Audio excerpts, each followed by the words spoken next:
Good morning students, मैं इंद्राज Saini. Last video में हमने देखा था कि निर्देश तंत्र क्या होते हैं।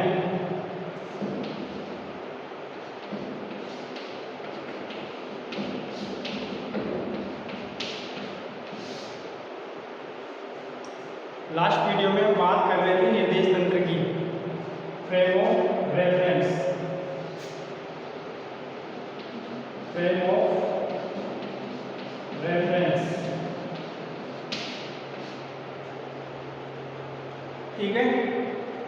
तो लास्ट वीडियो में थोड़ा सा रिवाइज करना चाहूँगा। लास्ट वीडियो में हमने देखा था कि कोई भी पार्टिकल होता है, कोई भी पार्टिकल की दो अवस्थाएं होती हैं, ठीक है ना। स्थिरावस्था व गत्यावस्था, फर्स्ट और सेकंड गत्यावस्था, ठीक है। और ये दोनों अवस्थाएं, ये जो दोनों अवस्थाएं हैं, ये दोनों अवस्थाएं सापेक्ष अवस्थाएं होती थी।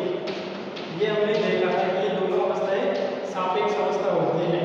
अर्थात इन दोनों अवस्थाओं को बताने के लिए हमको किसी अन्य वस्तु की पिंड की निगाह की जरूरत पड़ती है, ठीक है। हम उसके सापेक्ष ही इनको बता सकते हैं।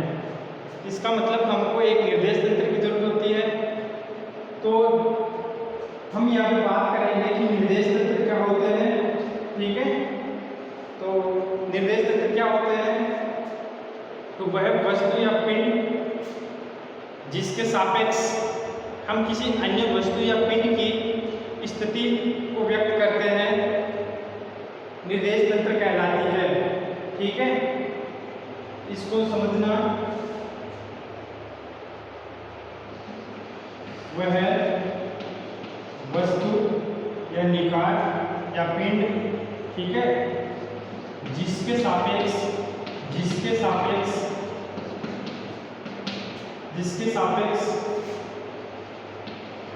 अन्य वस्तु या पिंड या निकाय की स्थिति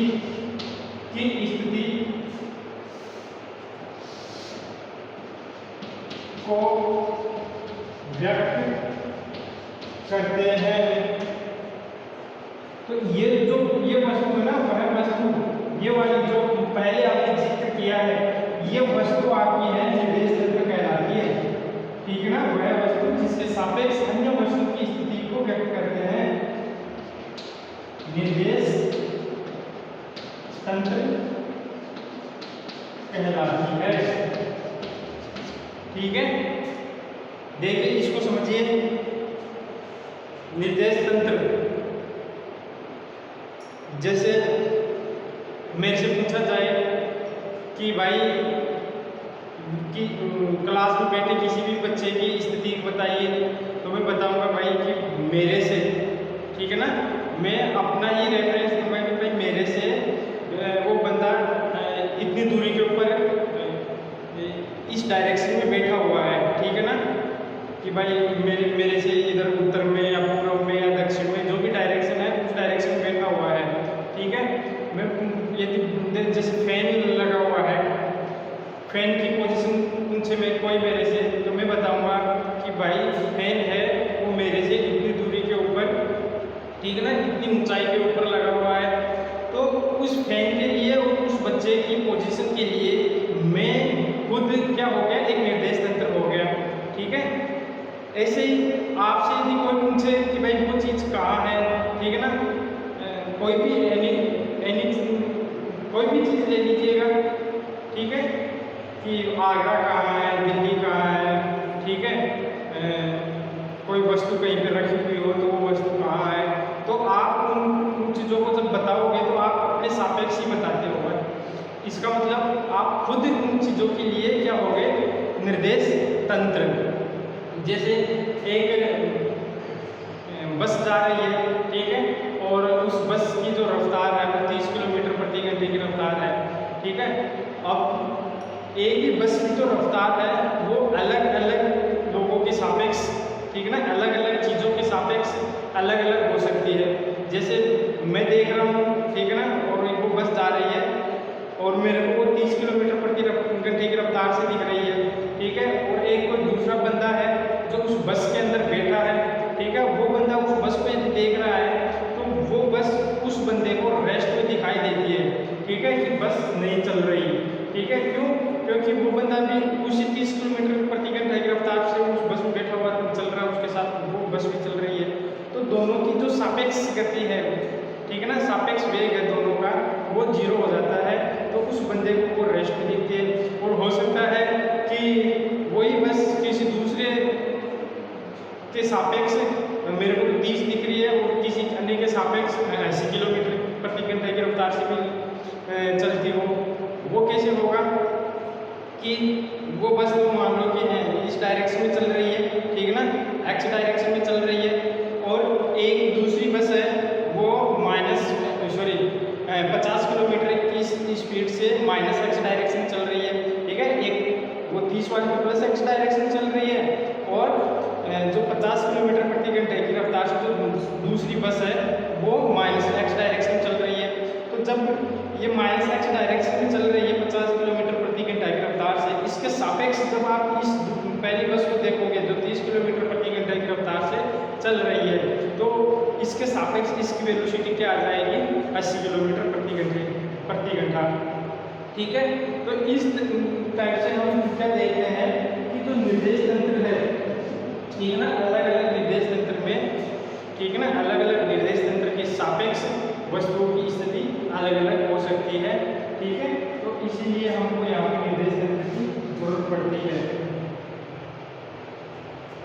ठीक। यहाँ तक समझ में आया? अब देखिए जो निर्देश तंत्र है, सबसे ये तो हमने ऊपर से बताया कि भाई निर्देश तंत्र क्या होता है, कि कोई भी वस्तु, पिंड या कोई निकाय ले लीजिएगा, ठीक है ना, सिस्टम, उसके सापेक्ष यदि हम किसी दूसरी वस्तु की पोजीशन को बताएं तो वो क्या कहलाती है? पहली वाली वस्तु निर्देश तंत्र, ठीक है। लेकिन अब यदि हम इसको यहाँ पे अध्ययन करने के लिए प्रयुक्त करें कि इसका मैथमेटिकल अध्ययन कैसे किया जाएगा, फॉर्मूले कैसे निकाले जाएंगे इस निर्देश तंत्र से, ये निर्देश तंत्र को रिप्रेजेंट कैसे किया जाएगा, तो उसके लिए हम यहाँ पे एक जो सबसे इजीएस्ट फ्रेम ऑफ रेफरेंस है, सबसे सरलतम जो फ्रेम ऑफ रेफरेंस है, ठीक ना, हमको मतलब इजी से प्राप्त होने वाला जो फ्रेम ऑफ रेफरेंस है वो है कार्तीय निर्देश तंत्र, ठीक है। ये जो फ्रेम रेफरेंस होता है ये कार्तीय निर्देश तंत्र होता है, निर्देश तंत्र, ठीक है, जो आप पिछली क्लास में पढ़कर भी आए हो इसको, कि इसमें क्या होते हैं x, y और z, ठीक है ना, 3 एक्सिस होते हैं। देखो ये बनता कैसे है, ठीक है, इसका निर्माण कैसे होता है कि जब 3 प्लेन, ठीक है ना, 3 प्लेन 1, 2 और 3, ठीक है ना, ये 3 प्लेन जब एक दूसरे को लंबवत काटते हैं तो इस निर्देश तंत्र की, कार्तीय निर्देश तंत्र की रचना होती है, ठीक है ना, निर्माण होता है। तो जो ये तीनों प्लेन एक दूसरे को लंबवत जिस बिंदु के ऊपर काटते हैं, इस बिंदु को हम क्या बोलते हैं? मूल बिंदु, ओरिजिन, ठीक है, इसको हम मूल बिंदु बोलते हैं, ओरिजिन, इसको हम O से रिप्रेजेंट करते हैं, ठीक है। इस निर्देश तंत्र में जो प्रेक्षक होता है, ठीक है, जो ऑब्जर्वर होता है, वो मूल बिंदु के ऊपर बैठा रहता है और यहाँ से बैठा ऑब्जर्व करता है कि पार्टिकल की पोजीशन कहाँ है, कैसी है, ठीक है। तो यहाँ पे ये तो मूल बिंदु, जब तीनों प्लेन एक दूसरे को किसी बिंदु के ऊपर काटते हैं तो वो बिंदु मूल बिंदु कहलाती है।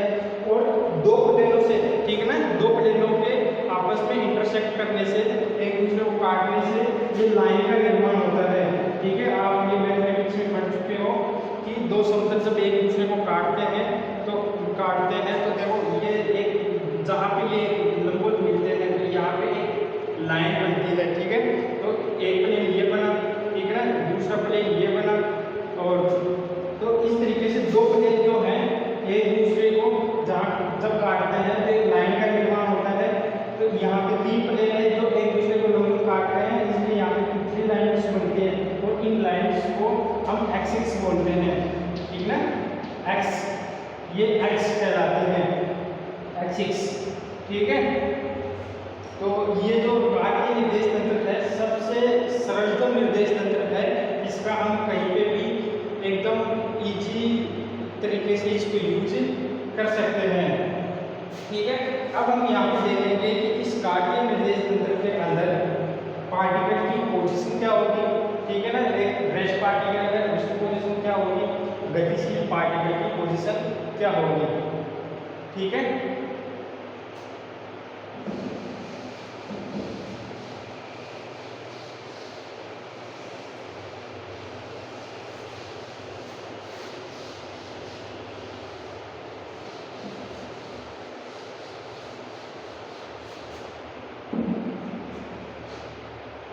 देखिए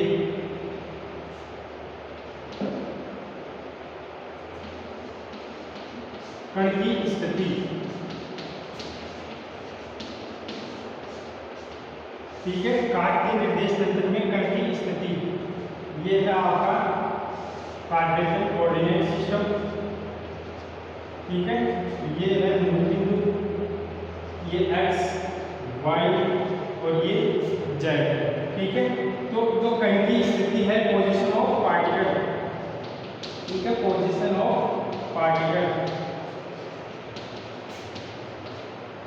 ठीक है, तो इस पोजीशन ऑफ पार्टिकल को मान लो कि ये कोई पार्टिकल है यहाँ पे।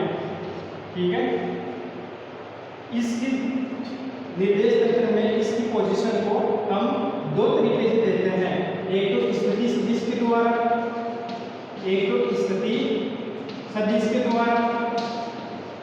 ठीक है, जिसको आप पोजीशन वेक्टर बोलते हो, पोजीशन वेक्टर। ठीक है, और जो सेकंड है वो है निर्देशांकों के द्वारा, निर्देशांकों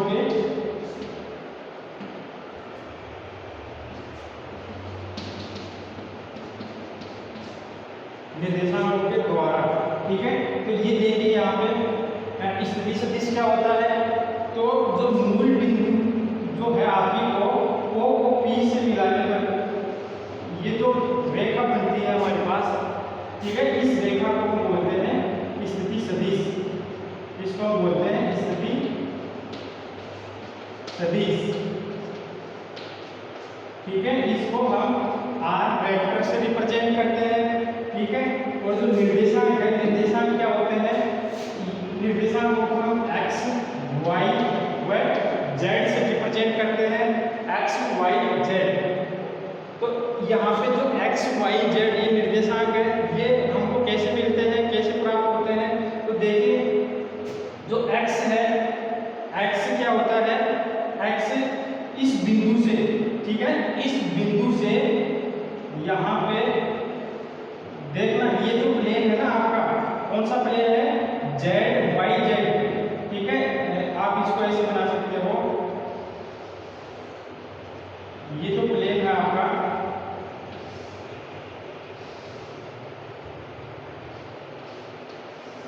ठीक है ना, ये जो वाई जेड प्लेन है, ठीक है ना, इस वाई जेड प्लेन के ऊपर इस बिंदु से लंब की लंबाई होती है ये। ठीक है, जो x है, x कोऑर्डिनेट क्या होता है, इस बिंदु से y z प्लेन के ऊपर लंब की लंबाई होती है।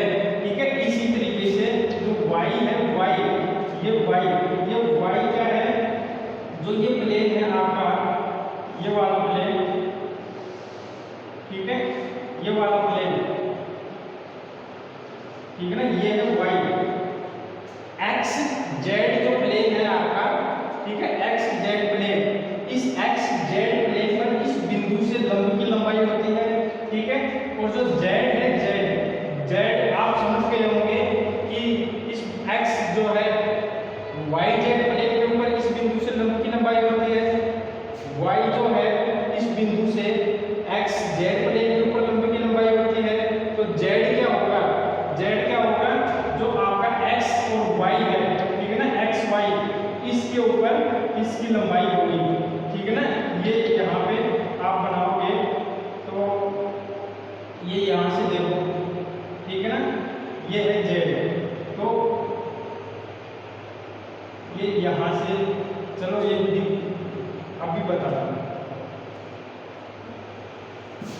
ठीक है, वैसे समझ गए होंगे कि जो एक्स और जेड है, ठीक है ना, तो जेड क्या है, ये एक्स और वाई प्लेन के ऊपर लंब की लंबाई है, ठीक है, ये 2D में है, मैं इसको 3D में करके बताता हूँ आपको, तो पता चल जाएगा।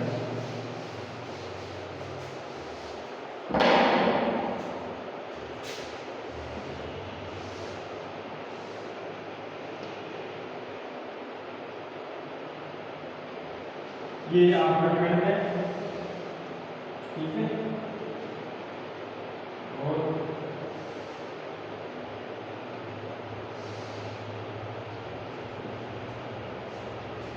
ये x, ये y, ये z, ये लंब है, ठीक है, और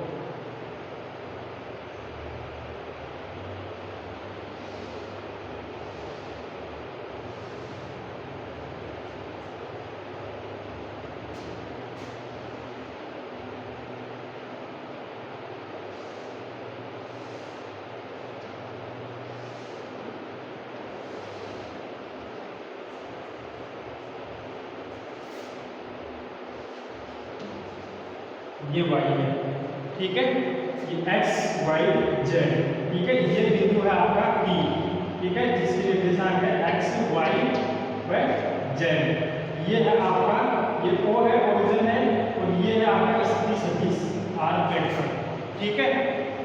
तो यहाँ पे देखिए ये जो x है, x निर्देशांक है इस प्लेन के ऊपर, y और z प्लेन के ऊपर, ठीक है ना, लंब है, y जो है इस प्लेन के ऊपर लंब है, ये वाला जो प्लेन है इसके ऊपर लंब है, ठीक है, और जो z है, z वो x और y, x y का ये जो प्लेन है आपका, ये वाला प्लेन, ठीक है ना, इस प्लेन के ऊपर ये लंब है, ठीक है, तो ये x y z ये निर्देशांक थे। अब देखिए यहाँ पे,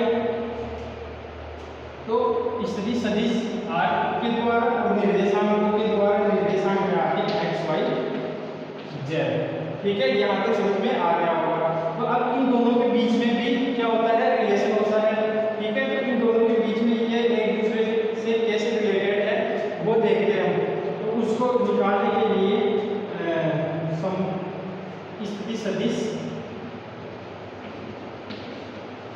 स्थिति सदिश r वेक्टर है निर्देशांकों के मध्य संबंध, के मध्य संबंध, तो देखो ये संबंध कैसे निकलेगा कि ये मूल बिंदु है, ये x y z है, ठीक है, ये यहाँ से ये एक वेक्टर ये हो गया, ठीक है, ये वेक्टर है ये आपका, ठीक है, और ये यहाँ से ये हो गया, ठीक है ना, ये y, तो ये तो हो गया आपका कोई नया वेक्टर हो गया, और ये हो गया आपका y, ठीक है, ये y हो गया, ये जो है आपका z है, ठीक है, और ये जो है आपका